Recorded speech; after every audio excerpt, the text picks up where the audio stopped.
Hello, this is Eric Miskell with EMS Now, and welcome to this edition of EMS Now Up Close. Today, it's my pleasure to speak with Pradeep Nelamangala. Pradeep is the Vice President of Business Development with INDIC EMS Electronics. I've had the pleasure of speaking before with the CEO of INDIC. I've been looking forward to speaking to Pradeep and hearing, instead of the operational side, more the opportunity side, which is really what his role within the company is. But before we get into all that, Pradeep, thank you for taking time to speak with me today. I appreciate the opportunity. And why don't you begin by giving an introduction to yourself, your business, your industry experience, and also speak to what your role is within INDIC. Excellent. Eric, it's a pleasure talking to you. Thanks for having me on this edition. As you introduced, I currently manage the business development and the program management function for INDIC EMS. Prior to INDIC, I spent about 2.5 decades working with various companies and have had very diversified experience. Started off my career with channel sales with a company called Tech Pacific, which was into IT hardware sales. So did about 4 years of channel sales, then decided to get some exposure with the manufacturing industry. And around 2004, 2005 timeframe, there was a lot of impetus to see how India can also set up footprint for electronics manufacturing. And that's when I got an opportunity to work with Selectron Centum, which was a JV between what used to be Selectron, one of the tier 1 EMS companies back then, and Centum Electronics, which was the Indian partner. So came on board with them as a program manager, worked for about 4.5 years, setting up the program management team, replicating some of the processes that Selectron had established in the Southeast Asia region, in the India plant, worked on a couple of project transfers with a couple of customers in the US. And then, got a chance to work with Dell. And that's where I got an opportunity to work on the product development side, more with an OEM setup. At Dell, I was part of the supply chain operations team that would, liaison between the engineering teams and the manufacturing teams, or the factory teams, as we would call it, and drive the entire product lifecycle, be it on the NPI side or what we used to call as sustenance. After about close to 1.5 years with Dell, got an opportunity to move to Cisco because Cisco was pretty much going through the same curve in India after having a very successfully deployed software development team. They were trying to set up the entire ecosystem for product development on hardware and also have the support functions like supply chain co-located with hardware and software. So moved into Cisco as a program manager, spent about close to 14 years, moved into a managerial position, became a senior manager, and then, wanted to try my luck with a startup that was into power electronics and RF design. So moved out of Cisco, worked for about 1.5 years with the company, and then got a chance to connect with Vivek. And Vivek was looking for somebody senior who could come on board and helping with business development and program management. And that's how I landed up with INDIC about 11 months back. So that's a brief story about my journey so far. No, that's excellent, because I always find it interesting with people with your background who have a nice mixture of the EMS and the OEM, because I think, having that OEM experience being the customer side really, gives you great insight for how to perform on the EMS side. Certainly it does. I mean, one thing that I find, as something being helpful is when I have these conversations with customers that we are talking to as part of INDIC, I find that a lot of customers are looking at, end-to-end solutioning. They no longer look at EMS as someone who you just give the design to, they just, mount the components on a PCB, do the testing and just ship it out. But they really are looking for partners who understand what the entire product lifecycle is all about. So whether it's on the design side or when the product is actually shipping in volumes, what value proposition we can bring to the table. And this is where I firmly believe that my experience with product companies or OEMs comes in very handy, because it's very easy to strike a conversation to really understand what the customer really wants. and translate that to what INDIC can bring to the table from a capability standpoint. So far it's been a joyous ride, and I certainly look forward to contributing more. Yeah, no, and that's what I wanted to talk to you about. Like I said at the beginning, not so much the operational stuff of what INDIC is capable of, but really what the opportunities are and how that's evolving in India. Because obviously, as you well know, the story of India has really ascended over the last many years here in the EMS industry. It's becoming a more and more important region for our industry for many reasons, which we don't need to get into. So I wanted to hear more about from the customer landscape side, kind of. So let's begin kind of more from a general sense.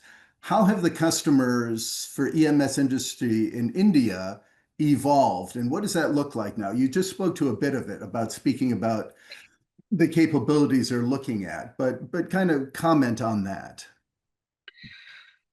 Yeah, I mean, though I have been out of EMS industry per se for about 15, 16 years, I've still been in touch with EMSs across the globe. I mean, companies like Cisco did work with Celesticas, the Flextronics, the Sanminas of the world. What I see, interesting is the EMS industry in India is growing through three vectors, as I would call it. You have these set of companies that have global presence, that have design capabilities set up in India. As I said in the beginning, companies like Cisco, Dell, that have invested in the design ecosystem. They have capabilities on hardware, software, and they are naturally seeing a progression towards manufacturing being co-located or localized in India as well.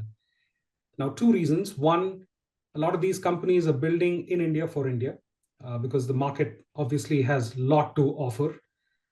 But some of these companies are also saying, look, we're going to build in India for global consumption. So you have these set of customers that are really expanding the entire ecosystem, both on development and manufacturing. And they are not only designing products for local and global, but they're also manufacturing it. Again, I'll just go back to my previous company, Cisco. Cisco did announce that they're going to start manufacturing again in Flextronics in Chennai, which is further down south. And they're going to build some of the routers and switches. And these are fairly complex products, which is not that easy to build in terms of a capability. So, the growth in EMS in India is partially coming from these companies that are really driving their strategy and saying we want to build in India, as I said, both for local and global. The second portion, or the second vector, as I see, is there are companies in India that are seeing huge market potential. So they are designing products for India in India.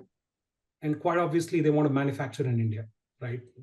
To capitalize on whatever incentives the government offers, to get preferential access, market access, and whatnot. So if you look at industrial and automotive segment, there's a huge growth, huge TAM that's available for companies that are designing products for features that sell well in the India market, that are more localized in terms of offerings. And quite obviously, they don't want to manufacture elsewhere. They want to manufacture it in India. So this is driving a lot of growth for EMS industries. The other vector that I see is companies that want to build in India because of, again, various reasons. It could be the +1 strategy because of the geopolitical tensions. It could be things like preferential market access that the government is offering on some of the specific product segments and some of the specific offerings. It could be make in India for defense. We see a lot of these customers participating in the offset programs. So there are these, legal is probably not the right word to use, but compliance requirements because of which manufacturing is picking up a lot of pace, right?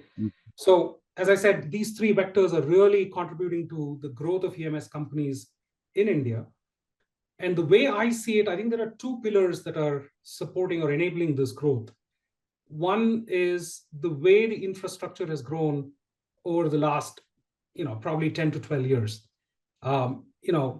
Go back about 15 years, India was not that easy to work with in terms of, some of the compliance requirements, the bureaucracy, the policies, which I think the government has done a great job. Again, it's relative comparison. Are we at the peak yet? Obviously, no. I'm sure there's a lot more work to do, but I think the government is putting the right resources, putting the right thought process to see how do we make it more friendly. And as I said, the infrastructure is developing, the connectivity has improved quite a lot, be it through land, sea, or air. And there are a lot of these incentive programs that the government is running. I don't know if you've heard about PLI, which is a performance-linked incentive, wherein the government offers a certain incentive to any company that does manufacturing in India. So you have companies like Dixon that are doing a lot of IT hardware manufacturing. So government is really playing its role in terms of upping the game and making sure that people find it easy to do business. The second thing, which I don't necessarily know if we as employees in India and some of the customers appreciate, is the fact that there's been a phenomenal improvement in the quality performance. Rewind again about 15, 20 years back, there were issues with skill set required for some of these complex products. Our access to some of these technologies, some of the process experts was very limited. But fast forward 15, 20 years to today, I would say the skill set available is almost at par with any of the other Southeast Asian matured EMS sites, probably globally as well, right? So I think these two pillars are really enabling the growth through the three vectors that I just talked about. No. That was an excellent description of India. I really like the way you conceptualize that and touch on a lot of the issues that I wanted to follow up with. So let me unpack some of that. Because you talk about the foreign versus domestic market, the foreign players versus the domestic players, I mean, so from an EMS perspective. From a customer side, what is the landscape for electronic OEMs in India? Are there many brands? Is that a large portion of the business, or is more of the business coming from foreign-owned OEMs? Well, I think if I have to draw a pie chart today, I would probably say about, again, it's a market that's maturing, that's evolving.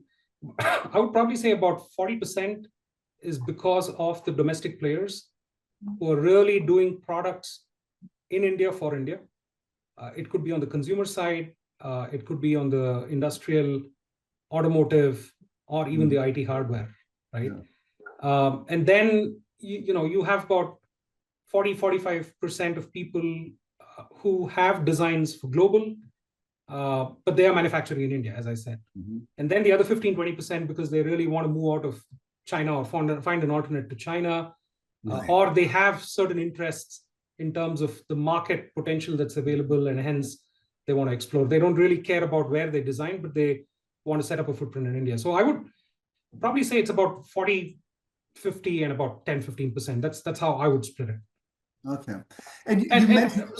Sorry, Rick, if I can just add, I think the interesting part is the mix is rapidly evolving, and the companies that are actually designing in India for India, you take companies like Reliance in IT or mobility or telecom.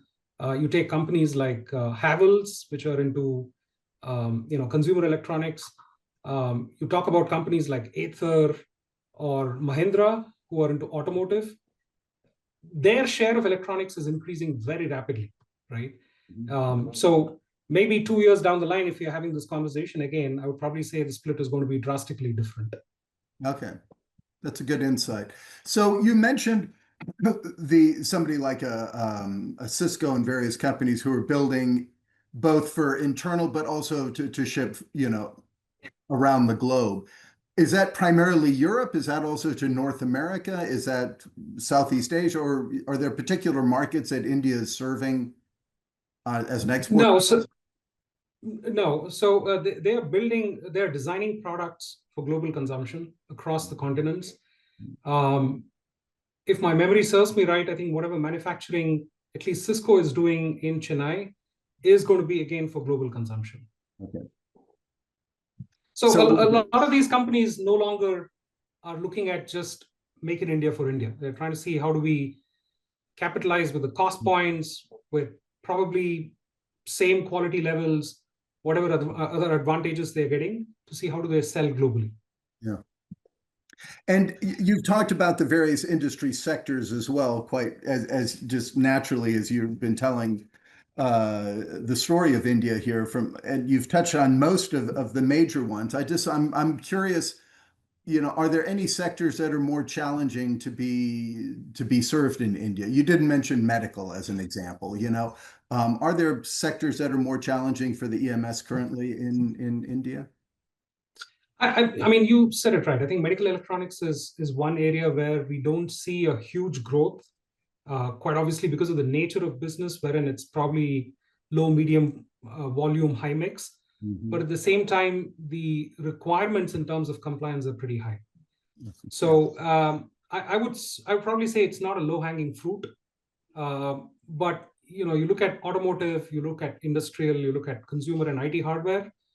These they do have very stringent quality requirements. I'm not trying to degrade them, but it's a lot more easier to qualify and realize the revenue and the returns on investment. So that's where I think the needle has not moved much with medical electronics, but we see some signs, and I'm sure we will make progress there as well. Okay. And so tell me, I love the story of India because I see it evolving, and I've been, I think the first market research study I did on EMS in India was almost 20 years ago, right?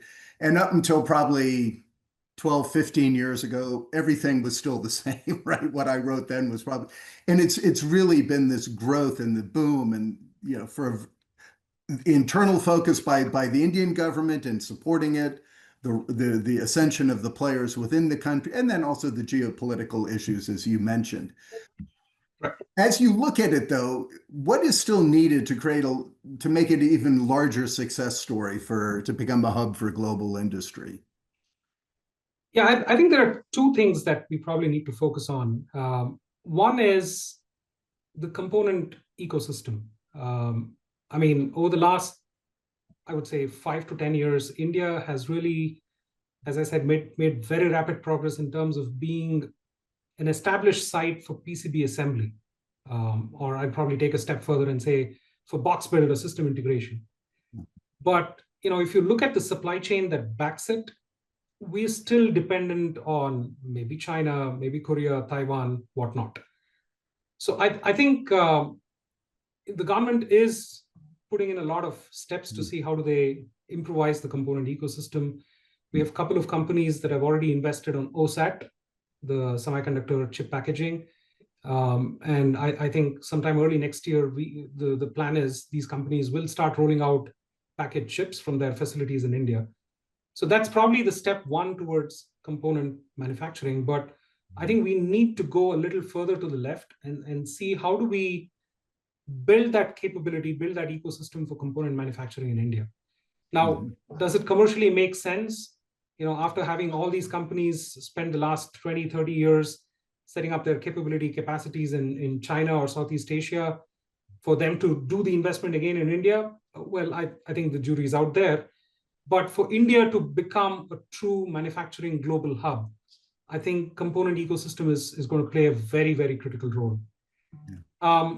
And the second thing that I personally feel is we need to progress up the technology stack in terms of what kind of complexities we're able to handle.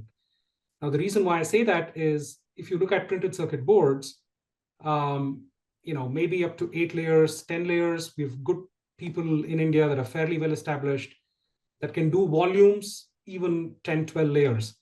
Mm-hmm. But as you start climbing up and you bring in impedance control boards with, WIPO, blind buried wires, there are people who can do that, but they have constraint in terms of volume.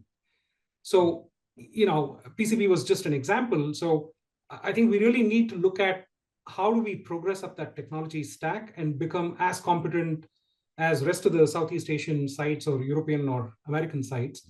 Mm-hmm. So that, as I said, you have the entire ecosystem available to be able to design a product, to manufacture a product irrespective of its complexity, and manage the supply chain seamlessly. Okay. That's excellent. That's excellent. And it sounds as if there's programs in place to achieve both currently. Yeah, absolutely.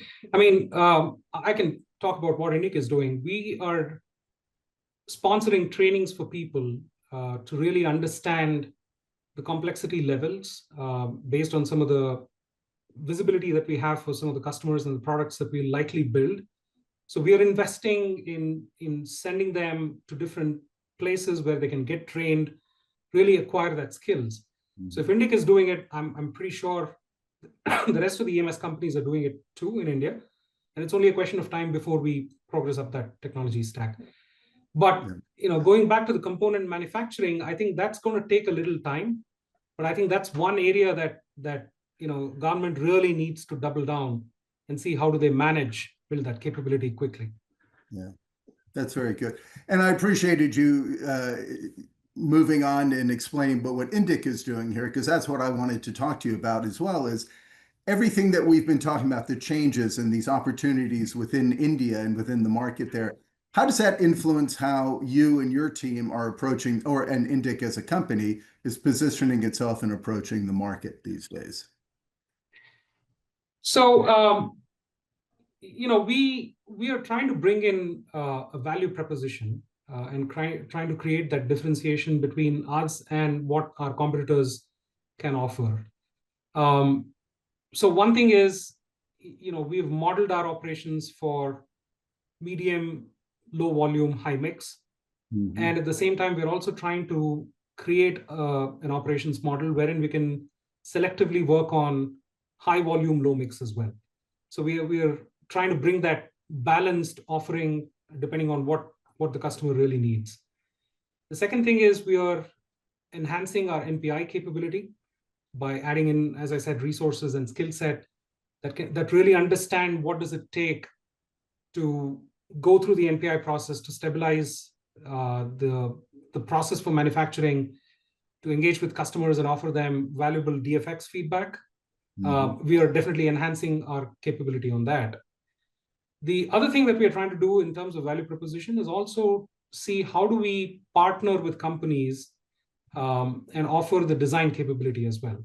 So we become a true ESDM, and we don't necessarily go to a customer like conventional EMS and say, hey, look, we have these SMT machines, we have the capability of doing these processes. We're saying that's core to what we do. We continue to focus on that, but look, we also are capable of doing the designs if there's a need based on your concept. So we're trying two areas as far as design capabilities are concerned. One is power electronics. The second thing is we're trying to see if we can get into embedded hardware as well. So, if we stitch the story and if we stitch the end-to-end solutioning right, I think in 2 years, INDIC is going to be a very different company to work with. Yeah. And how does that, you talk about your kind of medium, low mix or volume, your volume mix ratio, excuse me. Does that then influence the sectors that you approach? Because obviously you're not doing cell phones, right? You're not doing the consumer things, right? So it really kind of, you're focused on more the higher tech, higher complexity type products. Exactly. So our engagement is mostly with automotive because that's where you really see about medium volume. We work quite a lot with industrial customers. Again, it's a low, medium volume. You really don't see very high volume with high-end switchgear electronics or equipments that go into the, as you rightly said, the high-end application. And then renewable energy. Renewable energy is debatable. Sometimes it's high volume, sometimes it's low, medium. But these are the three segments that we are focusing on. And then we have very selective engagement as far as defense and aerospace is concerned, wherein we work with Bharat Electronics, that's one of the government enterprises into defense and aerospace. We have very selective engagement. We support them on some of the high-end products in terms of it could be prototyping or it could be very low volume manufacturing as well. Okay. So yeah, I mean, we consciously are staying away from either consumer or IT hardware, but telecommunication is something that we are evaluating. I think that's something that we'll have to look at more closely. Yeah, there'd certainly be opportunities within that, I imagine. I agree. Before I appreciate the way you've conceptualized the industry there has been fantastic. I'm going to I'm going to listen to this interview again afterwards and take some notes. It's been fantastic. Before I let you go there, Pradeep, is there anything else about INDIC or the opportunities within India that I haven't asked you about that you feel is important to mention? No, I think we covered a fair bit of ground in terms of what are the different customer vectors in which the growth is happening. One thing that I would like to create as a reach through EMSNOW is, and we have this conversation a lot of times with customers, seeing is believing, right? I mean, I think a lot of customers that we talk to really have an impression that was dated as far as India is concerned. And there's still, skepticism. People are still on the fence in terms of whether India is the right place to explore for manufacturing. So, definitely, as I said, there's been a rapid progress. There's been a lot of progress in terms of capability, in terms of what India can bring to the table, and INDIC for sure, right? I'll be selfish, and I represent INDIC. So for sure, we would love to have these conversations with more and more customers and see how do we enable them in terms of their strategy, in terms of globalization or diversification of their supply chain. Okay, excellent. No, I like that. The seeing is believing. And as I mentioned before, I've been studying the industry and covering the industry, but I've never been to India. So that I will be handling that this September when I'll come over, and I'll come to your facilities as well as I tour both, for my first time ever touring and seeing it and trying to tell the story and represent that out. But I do believe Excellent. That's an excellent point you make that, there is some misconceptions and, about what it was in the past, and helping people to understand how it's changed is an important role. And we hope to be a part of that. So. Certainly. Pradeep, it's been excellent. Before I go, I always say, if people wish to reach out to you to speak to you about the industry and about INDIC, what is the best way for them to do so? The best coordinates would be email. My email ID is pradeep.n@indicelectronics.com, or I'm also reachable 24/7 on my mobile, which is +91 98452 86384. So, people can use these coordinates. I would love to, as I said, have a conversation and really help them understand what India and INDIC can bring to the table. Yeah, very good. And if you didn't catch that and wish to get a hold of him, reach out to me and I will do my best to put you in contact with Pradeep. And as always, I always point people to LinkedIn as well. He is on LinkedIn, so you can check him out there. Pradeep, this has been excellent. Thank you very, very much for your time, for your insights. This has been, I think, added great value for our audience. Thank you very much, Eric. As I said, it's a pleasure talking to you, and thank you once again for having me on this edition. Absolutely. I look forward to meeting you in person later this year. Likewise, look forward to it. Thank you. Thank you, sir.